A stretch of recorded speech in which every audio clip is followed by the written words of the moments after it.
In 2007, when then-candidate Joni Mahoney was running for Onondaga County Executive, there was a looming problem in central New York. It was a combined sewer overflow problem, thanks to a system which was actually designed to overflow into Onondaga Creek when rain levels became too high. Not only was it a costly environmental problem, but it was a problem that would weigh heavy on taxpayers as well. There were 4 scheduled additional sewage treatment plants, known as Regional Treatment Facilities, or RTFs, to be built throughout the city of Syracuse. The first of these, the Midland Avenue RTF, with a cost of $70 million, was already under construction. The history of this program, of how this came to be, is important. You had a county executive who was elected, who was faced with very tough decisions about putting sewage treatment plants in neighborhoods, or thinking outside the box and trying something different and taking a little bit of a risk. Rather than advance the costly project at an estimated $100 million, County Executive Mahoney wanted to find a better way forward. When I became county executive, I asked for a halt on the process and for some new eyes to come in. Save the Rain was a completely different approach for government, with complex water quality programs and a distinct focus on managing stormwater and wastewater in a holistic, cost-effective manner. We brought more people around the table. We brought neighbors, we brought the Onondaga Indian Nation, the city, in addition to the groups that were already part of the conversation. And we talked about, if we were just starting over, what would we do? She recognized the potential that we had here to treat our environment as an asset and not a liability or simply a way to get our waste through our city. We went as a group, a unified group, to the federal court, and we were given permission to change our plan of building more sewage treatment plants to one that included a more balanced approach of gray being the storage and green being the green infrastructure. And I think we were the first municipality, maybe still the only, that is under a court order now to use green infrastructure to solve our overflow problems.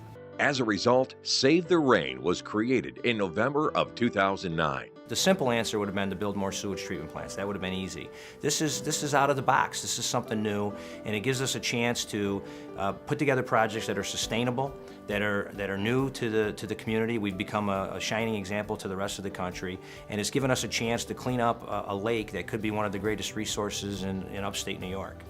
To date, Onondaga County has advanced more than 100 distinct green infrastructure projects on public and private property, including the $100,000 installation of a bioswale on a city street, a $200,000 investment in improvements to city playgrounds for new porous basketball courts, and a $2 million stormwater reuse system used for ice making at the county's War Memorial Auditorium, home of the Syracuse Crunch hockey team.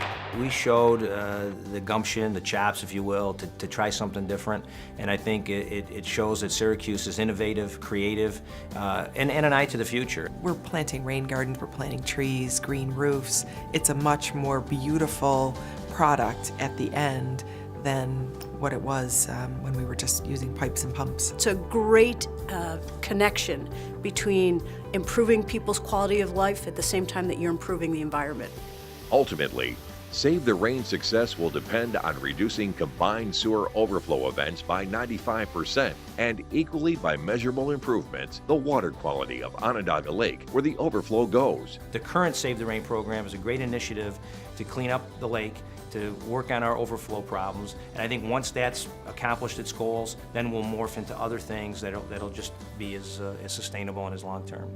Onondaga County, located in central New York, was recognized by U.S. EPA in 2011 as one of 10 green infrastructure partner communities. Onondaga County is at the forefront of implementing a comprehensive green infrastructure strategy that is quickly becoming a national model. Yes, we're cleaning the water. We're also revitalizing neighborhoods. We're also testing new technologies. We're also driving jobs and investment. All those things can happen with this. Onondaga County Executive Joni Mahoney has set the benchmark for other cities, townships, and counties across the nation using existing technology partnered with new green infrastructure to lower costs while being a strong environmental partner on the road to sustainability. Look what we've done in Onondaga County. Don't be scared of change because you can't really succeed like we have. If Joni Mahoney didn't wasn't bold and didn't do what she did in 2007 by changing paths on how to deal with our problem in Onondaga Lake, we wouldn't be talking today. You can do well for your community by being an environmental steward, and by doing so, it's a win-win for everybody. And Joni has shown, and Onondaga County has shown, and the city of Syracuse has taken a part of that it can be done. I really hope other communities take a look at what Onondaga County has done. Because if they came in and they took a look, they would see that by being bold and being non-bureaucratic, you can achieve multiple ends with a program like this. We need to worry about the next generation and our grandkids living in a sustainable community. And I think it says that Syracuse is willing, and Onondaga County is willing to worry about the future, make sure that we leave the place better than we found it. It is so gratifying to see an organization like the U.S. Water Alliance put its stamp of approval on our Save the Rain, and it will give Save the Rain a much bigger audience so that people all across the country can benefit from the things we've learned